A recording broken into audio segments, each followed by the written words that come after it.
Hi, and welcome to Feed Your Soul. I am Melinda, and you are watching our series on the Torah portions. This series is designed with followers of Jesus in mind. It's to help us know our Bibles better than we do. We need to know the front of the book before we can really understand the depth and the meaning of the back of the book. So the portions are just ways to divide up scripture so they can be read weekly over the course of a year. And it's the first 5 books: Genesis, Exodus, Leviticus, Numbers, Deuteronomy. And the Torah portions is this Hebraic Jewish tradition that goes back centuries, even millennia. And so if you enter into a traditional Jewish synagogue or a Messianic synagogue, this same portion will be read at the same time. Except for us, if you're watching this in real time, we are playing catch up. So I'm doing a couple of videos back to back right now, playing catch up. I had an event last week and just got behind a little bit more than I already was. But traditionally, these portions are the same around the world. No matter what type of synagogue you walk into, you'll hear the same passages being read, which is such a cohesive, unifying thing. I think it's really neat. So we are kind of borrowing that schedule, and we are nearing the end because Deuteronomy is the 5th book. This is the 3rd portion in Deuteronomy, where this book is called Words, or Devarim in Hebrew.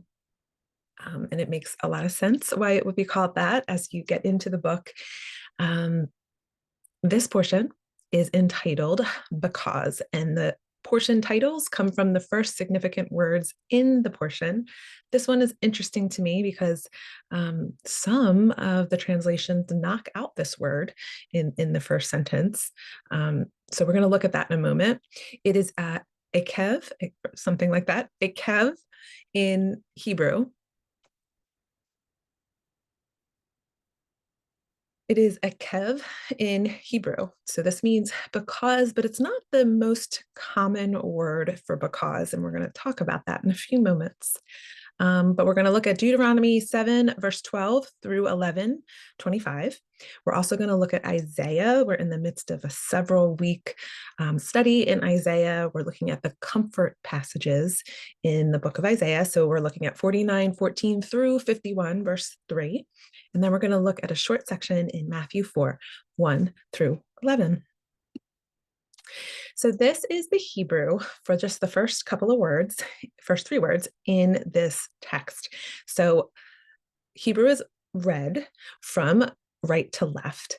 And if you've been with us for any length of time, we like to talk about the Hebrew. We're kind of building here. This might be like Hebrew 102, but we're going to look at these words because most of them should be familiar, at least the root words of each of these. And I thought it was neat. So ve, that means end or then, okay? And then haya. If you were with us when we talked about the name of God, what does that mean? Haya was part of his name when he was introducing himself to Moses. So it's like be, exist. We say I am, but that's not really what it is. It's just existing. So there's that makes up that first word. And then we see ekev, which is our because, but ekev is not the normal word for because. And I wonder if you hear, any of you Torah studiers might hear, it's related to a name. Think of what patriarch, whose name sounds a little bit like ekev if we pronounce it in Hebrew. We'll come back to that. And then the word that we were just looking at all over the portion last week, Shema. You see it here, the shin, the mem, and the ayin, Shema. So what we get here is something like be on the heels, listen and obey. And this will come about on the heels of you listening and obeying the commandments. That's really what this first sentence is in our portion. And I just wanted to pause before we jumped into the whole lengthy reading. But whose name does that sound like? Heel or on the heels of? Jacob. was named Yaakov because it sounds like this word here, akav, on the heels of, and he had come out of his mother's womb holding onto the heel of his brother. So I think there's a reason that every word is chosen in the Word of God, and this little passage jumped out at me a bit, and I think it's interesting. And I thought it was even more interesting because the translation I was using didn't include it. It just had if you listen, and it really isn't what it is. It's, and it shall come to pass because we're on the heels of you listening to these ordinances and keeping them carefully. Are you with me? So I told you it was like a little bit of Hebrew 102 instead of 101, but it can be neat. And we have so many tools now to be able to dive into the original language. And I just thought it was really cool that this word this word is related to the word for heal, but it's kind of turned into this word because, like on the heels of, this is happening because this other thing happened. All right, are you with me? Okay. Into the text we go, Deuteronomy 7, verse 12. And it shall come to pass because, or on the heels of, you listen to these ordinances and keep them carefully. Then Jehovah your God will keep his covenant and the loving devotion that he swore to your fathers. He will love you and bless you and multiply you. He will bless the fruit of your womb and the produce of your land, your grain, new wine, and oil, the young of your herds and the lambs of your flocks in the land that he swore to your fathers to give you. You will be blessed above all peoples. Among you, there will be no barren man or woman or livestock. And Jehovah will remove from you all sickness, and he will not lay upon you any of the terrible diseases you knew in Egypt, but he will inflict them on all who hate you. You must destroy all the peoples Jehovah your God will deliver to you. Do not look on them with pity. Do not worship their gods, for that will be a snare to you. You may say in your heart, these nations are greater than we are. How can we drive them out? But do not be afraid. Be sure to remember what Jehovah your God did to Pharaoh in Egypt. The great trials that you saw, the signs and wonders, the mighty hand stretched, an outstretched arm by which Jehovah your God brought you out. Jehovah your God will do the same to all the peoples you now fear. Moreover, Jehovah your God will send the hornet against them. Even the survivors hiding from you have perished. Do not be terrified by them, for Jehovah your God, who is among you, is great and awesome. He is a great and awesome God. Jehovah your God will drive out these nations before you little by little.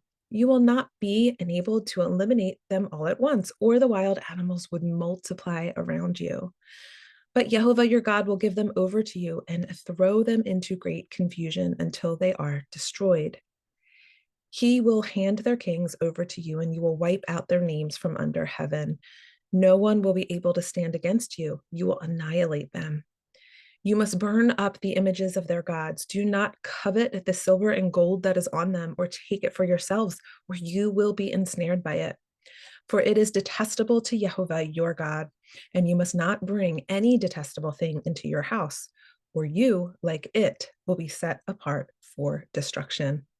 You are to utterly detest and abhor it, because it is set apart for destruction. So it's hard to come up with an image for holy, right?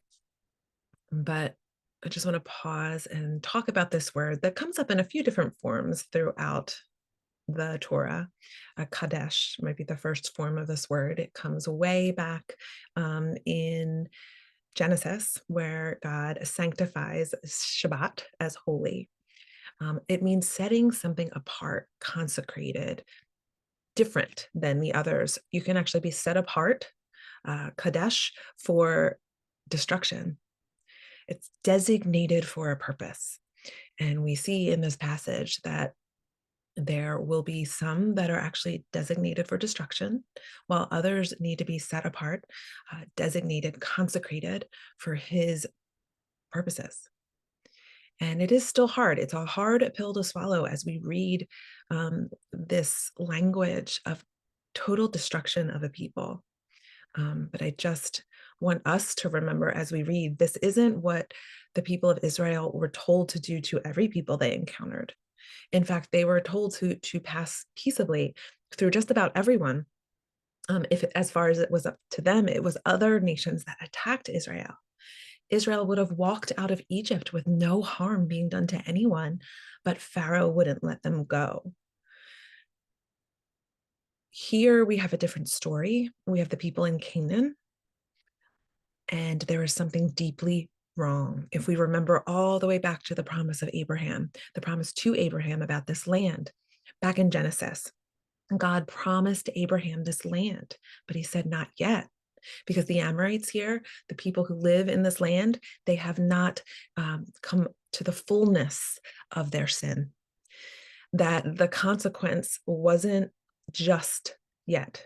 It wasn't fair just yet, because they were going to sin in a way that was beyond anything that was okay. But God wouldn't wipe them out before they did it. No precogs here, right? If you get the movie reference. We can't predict the future and then condemn people on their behavior that hasn't happened yet. But God said there will come a time where they need to be removed, where their justice will come. And again, I mentioned this last video that the book of Jubilees, this extra biblical book, gives us this insight into Ham's son, Canaan, kind of stealing this land from Shem's descendants, and that it was never intended for him. And because it seemed known that there was a curse on Canaan, and he was going to desecrate the land. And he did, and his descendants did. And whatever they were doing, from the child sacrifice to the spilling of blood, to things happening with animals, to idol worship, to demon worship and possession, I mean, it was deep and it was bad. And God said he would never destroy the whole earth again because of sin to this degree, but he will take out this specific people. And using Israel, who was consecrated, set apart, holy for this purpose. It's hard still for us to wrap our heads around. Maybe some of us have a little bit more militant mindset. I am a woman and I don't like this. But I do know God is just and he is fair. And something must have been going on there in Canaan that was abhorrent. So, all right, let's move on. Deuteronomy 8. You must carefully follow every commandment that I am giving you today, so that you may live and multiply and enter and possess the land that Jehovah swore to give your fathers. Remember that these 40 years, Jehovah your God led you all the way in the wilderness, so that he might humble you and test you in order to know what was in your heart, whether or not you would keep his commandments. He humbled you in your hunger. He gave you manna to eat, which neither you nor your fathers had known, so that you might understand that man does not live on bread alone, but on every word that comes from the mouth of Jehovah. Your clothing did not wear out, and your feet did not swell during these 40 years. That's our tagline, our subheading here, that we do not live on bread alone. So we're going to talk more about that verse when we get to our New Testament portion. So in your heart, know that just as a man disciples his son, so Jehovah your God disciplines you. Therefore, you shall keep the commandments of Jehovah your God, walking in his ways and fearing him. For Jehovah your God is bringing you into a good land, a land of brooks and fountains and springs that flow through the valleys and hills, a land of wheat, barley, vines, fig trees, and pomegranates, a land of olive oil and honey. And we don't have a slide on this, so I'll stop right now and mention it. Dates.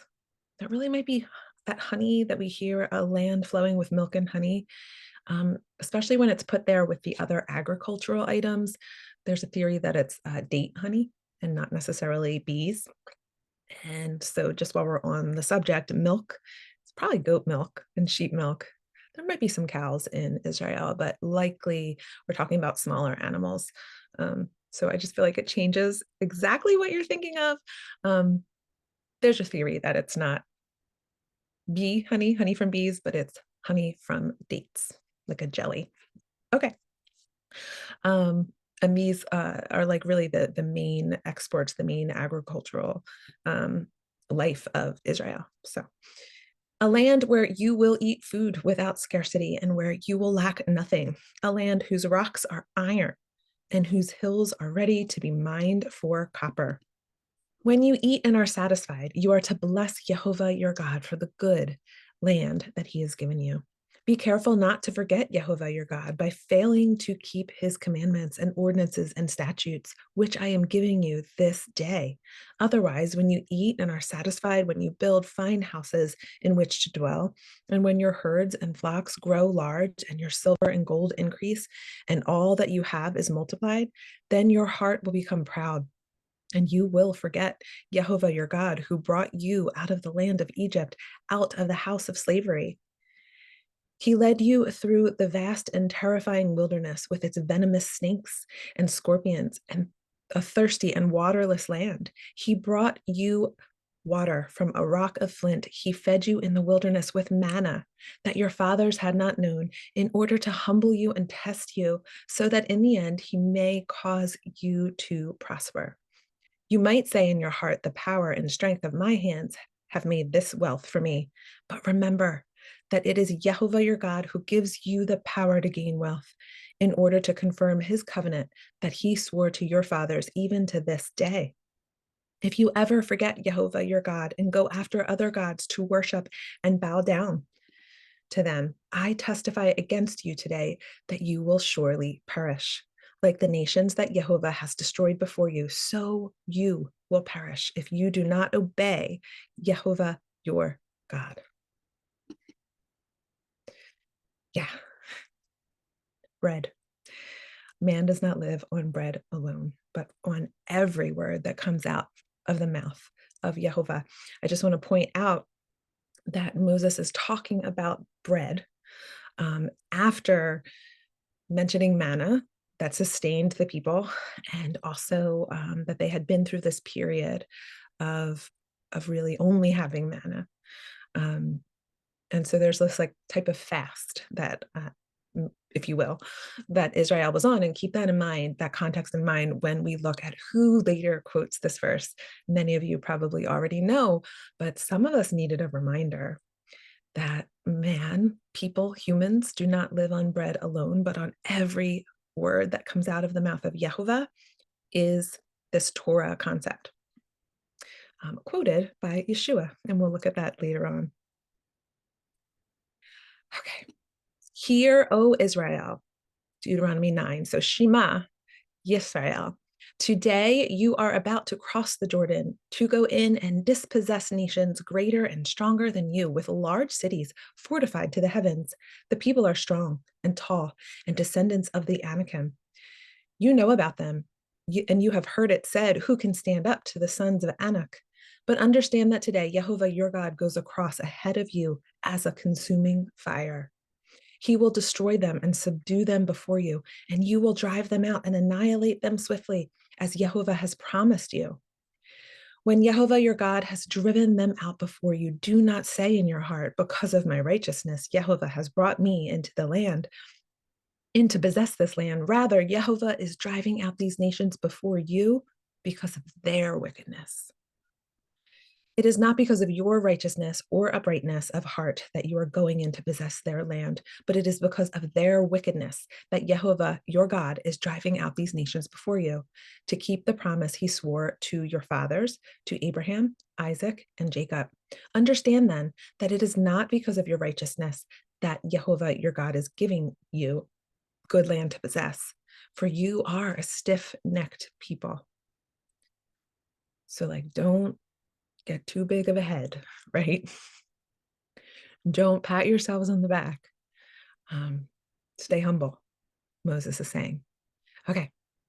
Remember this and never forget how you provoked Jehovah your God in the wilderness. From the day you left the land of Egypt until you reached this place, you have been rebelling against Jehovah. At Horeb, you provoked Jehovah, and he was angry enough to destroy you. When I went up on the mountain to receive the tablets of stone, the tablets of the covenant of Jehovah I made with you, I stayed on the mountain 40 days and 40 nights. I ate no bread and drank no water. And Jehovah gave me two stone tablets inscribed by the finger of God with the exact words that Jehovah spoke to you out of the fire on the mountain on the day of the assembly. And at the end of 40 days and 40 nights, Jehovah gave me the two stone tablets, the tablets of the covenant. And Jehovah said to me, get up and go down from here at once, for your people whom you brought up out of Egypt have corrupted themselves. How quickly they have turned aside from the way that I commanded them. They have made themselves a molten image. And Jehovah also said to me, I have seen this people. They are indeed a stiff-necked people. Leave me alone so that I may destroy them and blot out their name from under heaven. Then I will make you into a nation mightier and greater than they are. So I went back down the mountain while it was blazing with fire with two tablets of the covenant in my hands, and I saw how you had sinned against Jehovah your God. You had made for yourselves a molten calf. You had turned aside quickly from the way that Jehovah had commanded you. So I took the two tablets, and threw them out of my hands, shattering them before your eyes. Then I fell down before Jehovah for 40 days and 40 nights, as I had done the first time. I did not eat bread or drink water because of all the sin you had committed in doing what was evil in the sight of Jehovah and provoking him to anger. For I was afraid of the anger and the wrath that Jehovah had directed against you enough to destroy you. But Jehovah listened to me this time as well. And Jehovah was angry enough with Aaron to destroy him. But at that time, I also prayed for Aaron. That's new information there. We didn't get that detail back in Exodus. And I took that sinful thing, the calf you made, burned it in the fire, and then crushed it and ground it into powder as fine as dust. And I cast it into the stream that came down from the mountain. You continued to provoke Jehovah at Terabah, at Massa, at Kibroth Hattava. And when Jehovah sent you out from Kadesh Barnea, he said, go up and possess the land that I have given you. But you rebelled against the command of Jehovah your God. You neither believed him nor obeyed him. You have been rebelling against Jehovah since the day I came to know you. So I fell down before Jehovah for 40 days and 40 nights because Jehovah had said he would destroy you. And I prayed to Jehovah and said, O Lord God, O Adonai, Jehovah, do not destroy your people, your inheritance, whom you redeemed through your greatness and brought out of Egypt with a mighty hand. Remember your servants, Abraham, Isaac, and Jacob. Overlook the stubbornness of this people and the wickedness of their sin. Otherwise, those in the land from which you brought us will say, because Jehovah was not able to bring them into the land he had promised them, and because he hated them, he brought them out to kill them in the wilderness. But they are your people, your inheritance, whom you brought out by your great power and outstretched arm. This recap is pretty intense. I feel like you could feel Moses's like rising intensity as he was speaking about what had happened those 40 years ago when he came down off the mountain. It's a pretty big deal. God was merciful, though. Moses prayed, he fasted on their behalf, not for himself. He was safe. God was ready to wipe them all out and start over with him. And Moses shows us this beautiful, self-sacrificial prayer and petition for others. And it seems to move God's heart. So I love that. The little extra piece of information here about Aaron and how God wanted to destroy him too, but Moses had to go and petition on Aaron's behalf as well. Yeah, These people were saying they needed something visual to worship. That's what they were used to in Egypt. They were not used to this invisible God whose just voice came out of the fire. They needed to see something, and they weren't patient. And it was because of Moses's intervention, his prayerful intervention on their behalf. And it's just a beautiful picture of love, how Moses multiple times threw himself at the feet of God on behalf of these people. Anything else stick out for you in this retelling of the golden calf? It is the second time we hear about it. It's pretty detailed. And like I said, I just feel like there's this emotion in this retelling of it where Moses is just like, he's got a little PTSD or something. He's upset in remembering this sin. All right, Deuteronomy 10. At that time, Jehovah said to me, chisel out 2 stone tablets like the originals and come up to me on the mountain and make an ark of wood. And I will write on the tablets the words that were on the first tablets, which you broke. And you are to place them in the ark. Let me just pause for a minute. Did you think that Moses wrote the second ones? There's a verse, I think it's back in Exodus, where it seemed, depending on the version you read, it says he wrote on the second tablets, and some versions make it a capital H for he, for God, and some versions make it refer to Moses as he wrote. God is the one who wrote on both sets of tablets, and we have it here as a second witness, because God says, and I will write on the tablets the words that were on the first tablet which you broke, and you are to place them in the ark. So I made an ark of acacia wood, chiseled out 2 stone tablets like the originals, and went up the mountain with the 2 tablets in my hands. And Jehovah wrote on the tablets what had been previously written, the 10 commandments, or Devarim, the 10 Devarim, that he had spoken to you on the mountain out of the fire on that day of assembly. Jehovah gave them to me, and I went back down the mountain and placed the tablets in the ark I had made, as Jehovah commanded me, and there they remained. The Israelites traveled from Beeroth Bnei Jaakan to Mosera, where Aaron died and was buried, and Eleazar his son succeeded him as priest.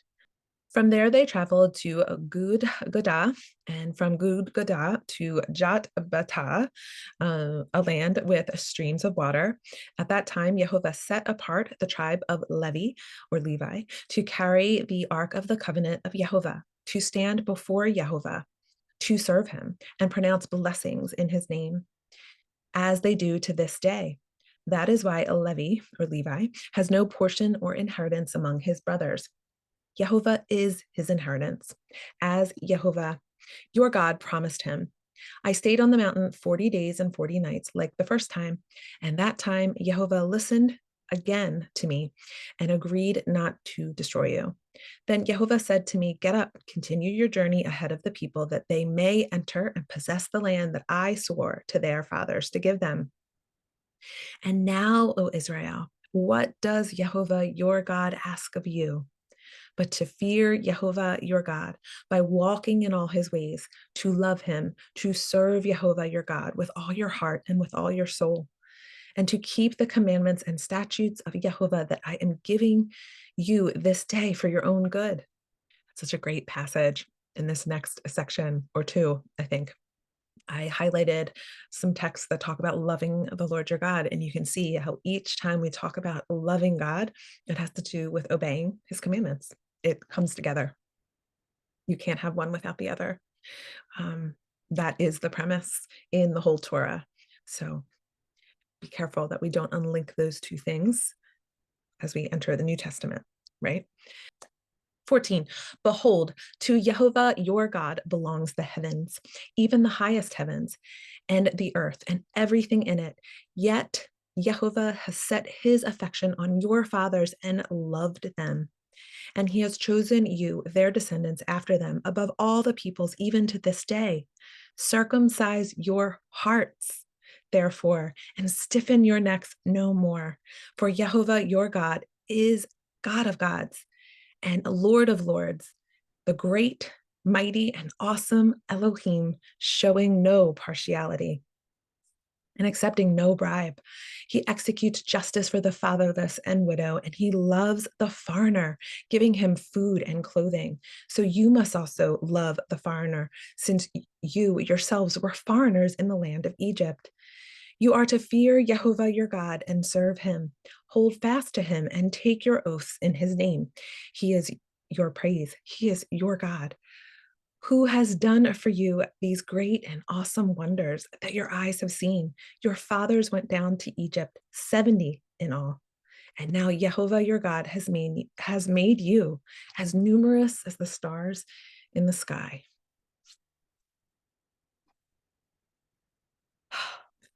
I mentioned the last one we recorded, which wasn't last week, it was just earlier.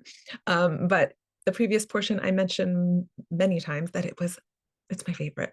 Deuteronomy is really my favorite, and I love all of the familiar verses that are either quoted or referenced by the prophets or by Yeshua and the disciples and Paul, in the whole New Testament. And here we have this idea of circumcising your heart right here in Deuteronomy. We hear about it again, I want to say in Deuteronomy 30 or 31, but this is where this concept comes from. It's not about works that are like just visible on the outside. It has always, since the very beginning, been about the heart, about loving Jehovah on the inside. And the heart, back in this time period, we need to remember, was like the seat of not just emotions, but thought to be the seat of thoughts, right? So higher level thinking and also emotions were kind of thought to be in the same place. So circumcise your hearts, get rid of the extra fleshy piece, create a covenant with your creator internally in your heart. And clearly this is a metaphor. Our creator is not asking us to cut open our chests and harm ourselves, but to circumcise your heart, because it has always been from the very beginning about the heart. And I have had conversations in Bible studies I've taught over the years and different faith-based initiatives that I've been a part of where we talk about the word. There are many, many believers who still believe that the Old Testament, the law, was all about works, and the New Testament is all about the heart. And it's not true. It 100% is not true. It has always been about what you think and believe on the inside, your intention, and just the love you have for the Father.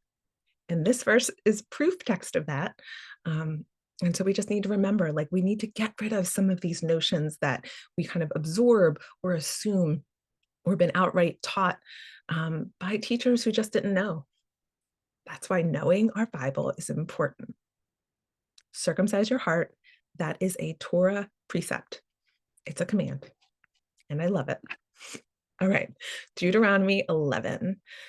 You shall therefore love Jehovah your God and always keep his charge, his statutes, his ordinances, and his commandments.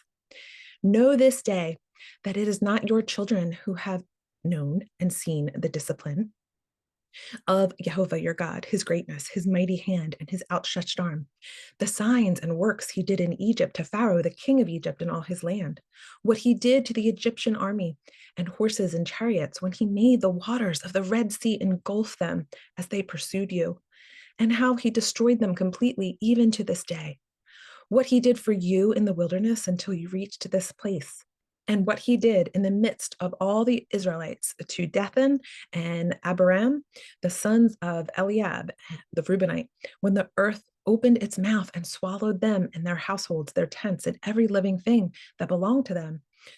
For it is your own eyes that have seen every great work that Jehovah has done.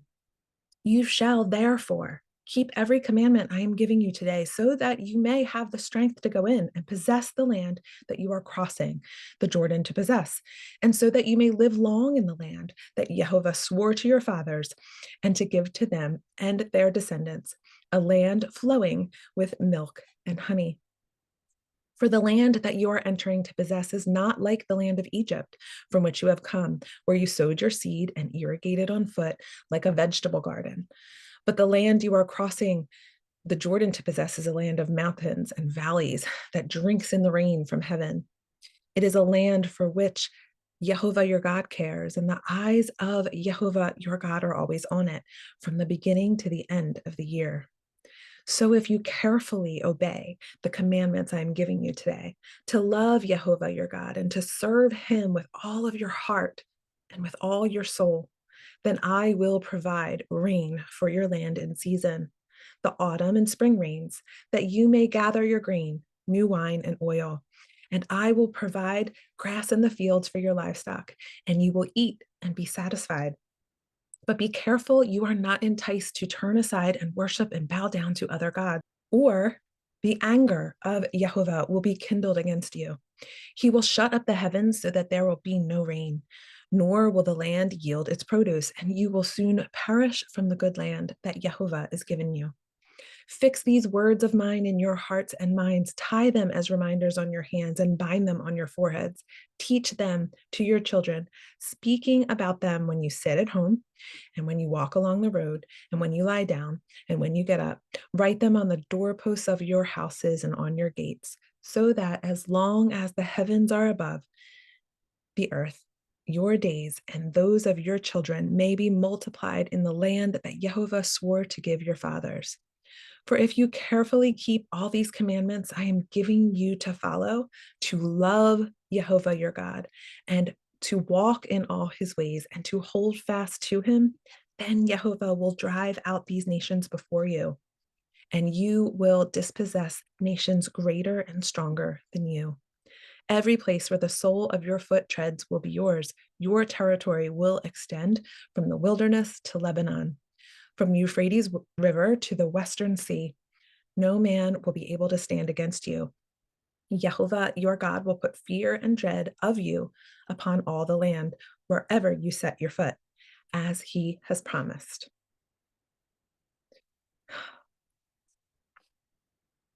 What does it mean to love Jehovah? I bring this up because I kind of alluded earlier.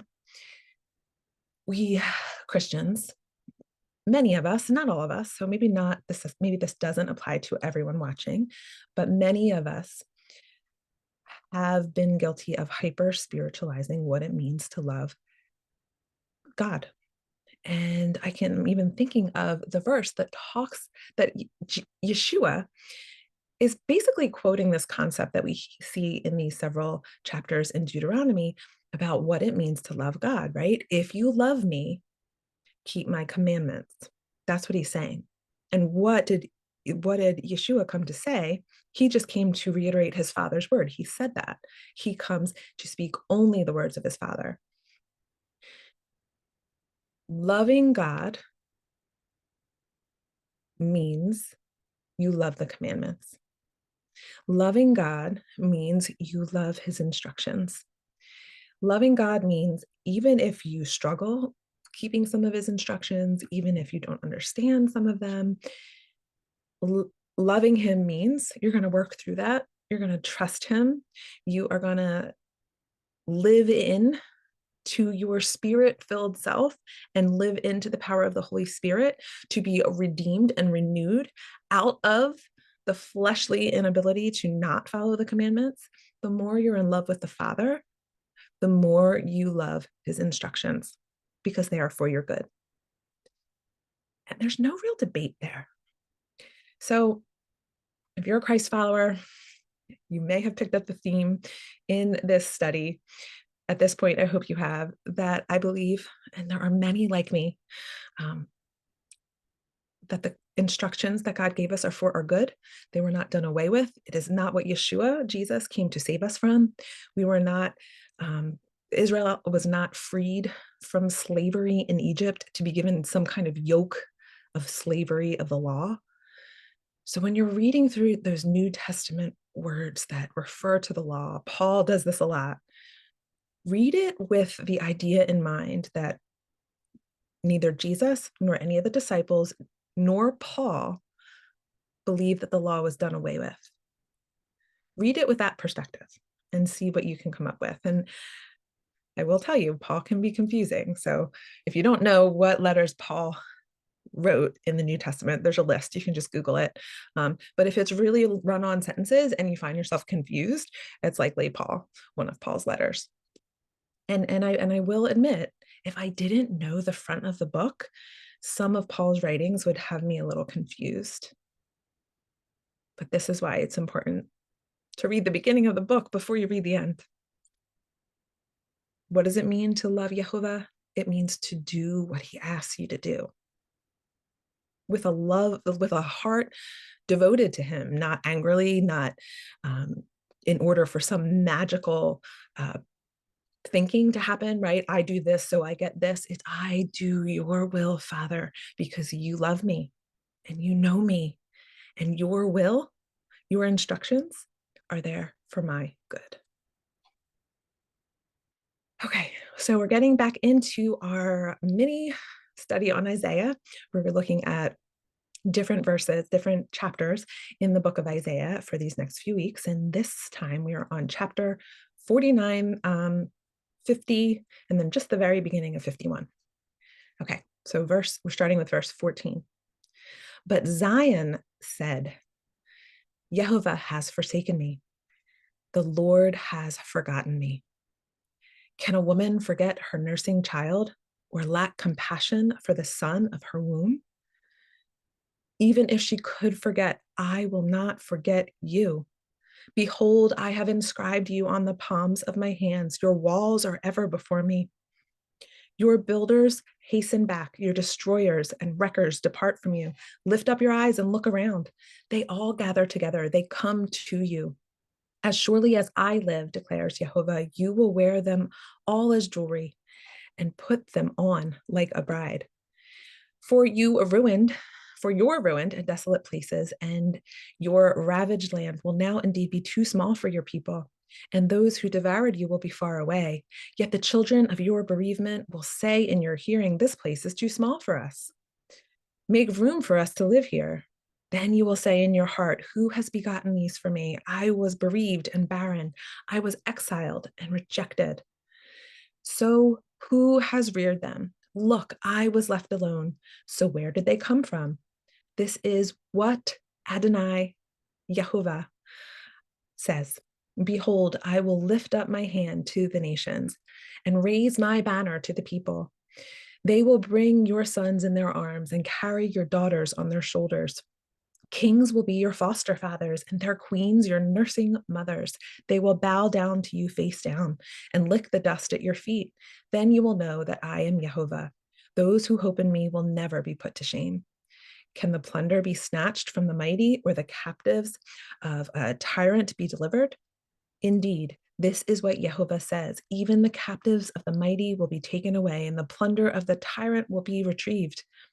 I will contend with those who contend with you, and I will save your children. I will make your oppressors eat their own flesh. They will be drunk on their own blood as with wine. Then all mankind will know that I, Yehovah, am your Savior, your Redeemer, the mighty one of Jacob. Now, Isaiah 50. This is what Yehovah says. Where is your mother's certificate of divorce with which I sent her away? Or to which of my creditors did I sell you? Look, you were sold for your iniquities and for your transgressions. Your mother was sent away. Why was no one there when I arrived? Why did no one answer when I called? Is my hand too short to redeem you? Or do I lack the strength to deliver you? Behold, my rebuke dries up the sea. I turn the rivers into a desert. The fish rot for lack of water and die of thirst. I clothe the heavens in black and make sackcloth their covering. And Adonai, Yehovah, has given me the tongue of discipleship to sustain the weary with a word. He awakens me morning by morning. He awakens my ear to listen as a disciple. Adonai Yehovah, meaning Adonai is Lord, the actual word for Lord in Hebrew. So it's Adonai Yehovah has opened my ears, and I have not been rebellious, nor have I turned back. I offered my back to those who struck me, and my cheeks to those who tore out my beard. I did not hide my face from scorn and spittle, because Adonai Yehovah helps me. I have not been disgraced. Therefore, I have set my face like a flint, and I know that I will not be put to shame. The one who vindicates me is near, who will dare to contend with me. Let us confront each other. Who has a case against me? Let him approach me. Surely Adonai Yehovah helps me. Who is there to condemn me? See, they will all wear out like a garment. The moths will devour them. Who among you fears Yehovah and obeys the voice of his servant? Who among you walks in darkness and has no light? Let him trust in the name of Yehovah. Let him lean on his God. Behold, all you who kindle a fire, who array yourselves with firebrands, walk in the light of your fire and the firebrands you have lit. This is what you will receive from my hand. You will lie down in a place of torment. But we come to Isaiah 51. Listen to me, you who pursue righteousness, you who seek Yehovah. Look to the rock from which you were cut, to the quarry from which you were hewn. Look to Abraham, your father, and to Sarah, who gave you birth. When I called him, he was but one. Then I blessed him and multiplied him, for Yehovah will comfort Zion and will look with compassion on all her ruins. He will make her wilderness like Eden and her desert like the garden of Yehovah. Joy and gladness will be found in her, thanksgiving and a melodious song. So, Zion. And Zion is personified as a female, as all cities in Hebrew in Israel are, because cities are given a feminine verb. They're a noun made feminine. Anyway, it's Hebrew grammar, where many other languages have a masculine and a feminine nouns and verbs, and Hebrew is one of them. Anyway, so Zion talked about as a woman. Also, we hear God compared to a nursing mother. And there's a few times throughout scriptures that we see God given these attributes of a loving and dedicated mother. And I think that's really important to point out, because especially in the ancient Near Eastern world, mothers and fathers were kind of known for different types of personality traits. And we do need to remember that both men and women are made in the image of God. And so this is a reminder that God is dedicated to his children like a nursing mother. Even beyond that, so maybe a mother can forget her child. It's not likely, but maybe she could, but God would not. Notice he didn't say a father forgets his child. So yes, this feminine idea of mothering and care is present in a few metaphorical descriptions of God. And I think it's great to see. And these passages in Isaiah, we mentioned before, are just these comfort passages. There might be some pieces in the middle of them that don't feel so comforting, but they all really will end with this idea of God redeeming his people, saving his people, being the one to usher in this promise of salvation. And it really is future tense.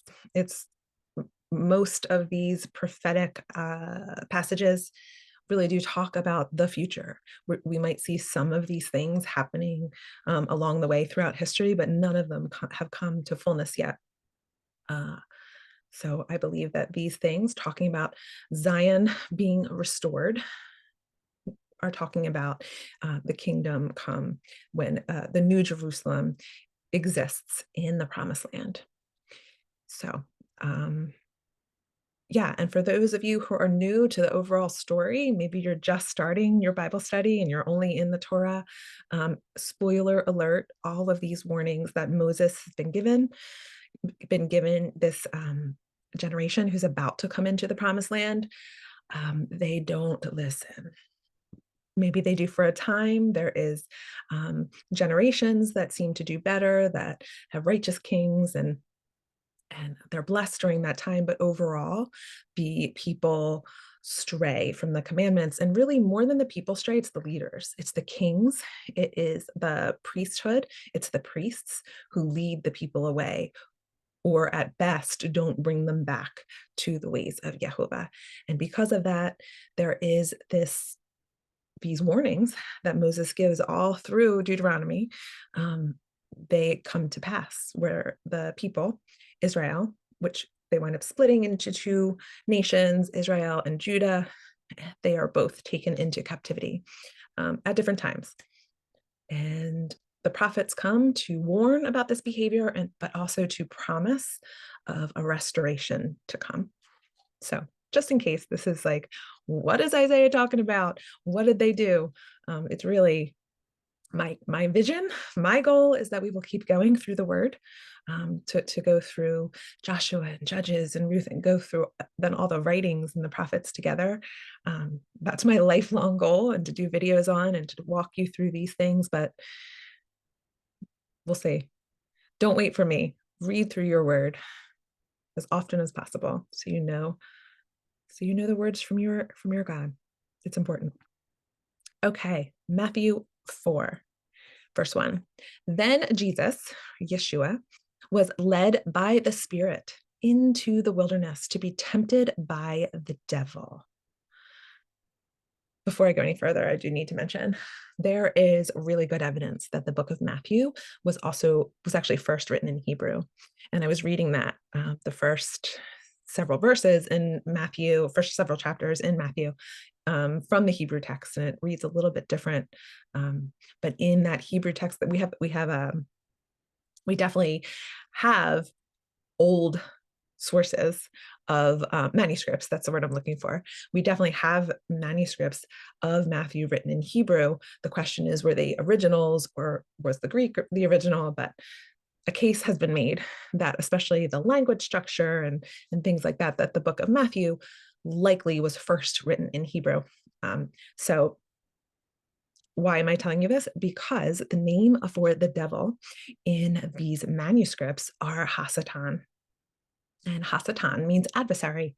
And I think it's important to kind of keep the Hebraic idea of who the devil is, and not get swayed into like the Greek idea of this diablos, this different, I don't know, there's a different connotation to me when I think of the adversary, which is the Hebrew name for Satan, often throughout the Old Testament.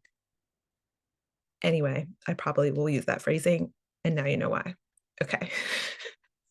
Verse 1.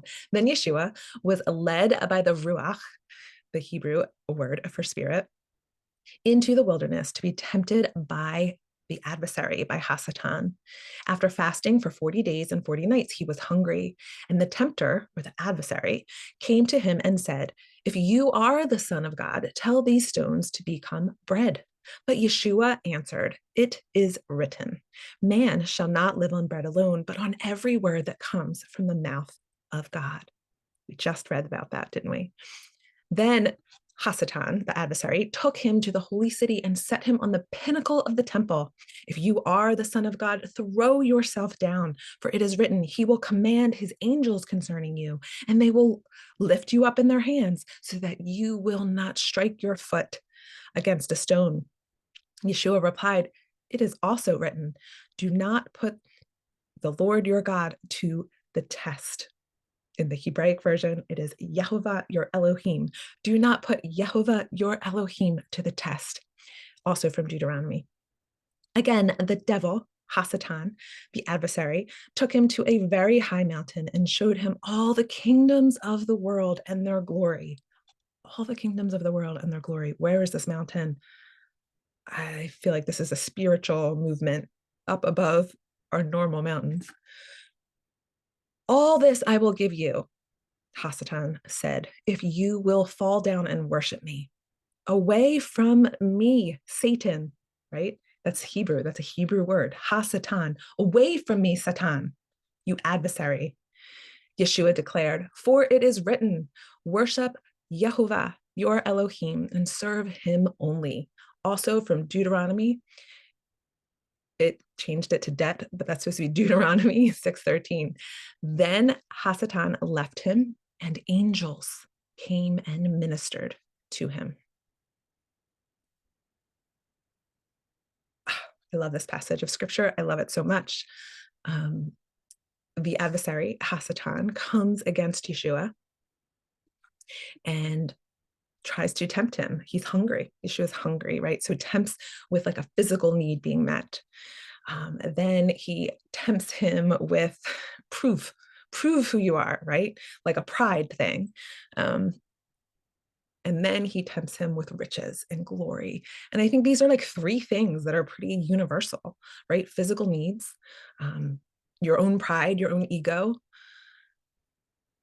and riches, treasure, right? But what did Yeshua answer with every single time? It is written. We can't answer the adversary in our life, whether or not it's our own self getting in our way or it is truly a work of Hasatan. We can't answer the adversary if we don't know what is written. We need to have some of this, a lot of this, much of this Torah in our hearts so that it can be on our lips, so that we can think it and speak it and bless others with it. And you can only do that if you know it. And if you don't spend time in the word, if we don't spend time in our word, we're not going to know it in order to speak it. So that's my encouragement to you today. We just heard Yeshua himself quoting Deuteronomy about how man does not live on bread alone. We do not live on just what we can put into our bodies, what we can eat, but we live on the words of Yehovah. So let's take those words, let's hide them in our hearts, let's learn them. Let's depend a little bit less on our Bible apps. And let's do the old-fashioned memorization tricks where we can get this word in our hearts and in our minds so it's available to be on our lips. All right. If you have any thoughts, any questions, any comments, any arguments, anything that you loved in this portion or anything that you disagreed with that I came up with, please put them in the comments. Let's discuss. And if you haven't already, would you follow this channel? If you like this video and you share it on your social media platforms, it can help us grow. We've kind of leveled off. I haven't done much advertising on this channel in a while. And my advertising is just me sharing it on other platforms. It's been busy, but if you want to help us grow, that can help this channel have more perks, more features. At some point, I'd love to be able to go live, but I have to have a bigger audience for that. So that's what you could do to help right now. At some time in the future, as we grow, I would be looking to maybe raise a little bit of funds to pay for platforms and other things that cost just a little bit of money to keep this thing running. But before we get to that, in the meantime, if you do want to support any of this work, just sharing and interacting really is helpful. So thank you for being here. And we are still playing catch up. So next video should be out within just a couple days. Have a blessed week. And I really do appreciate you spending your time with us. All right. See you next time.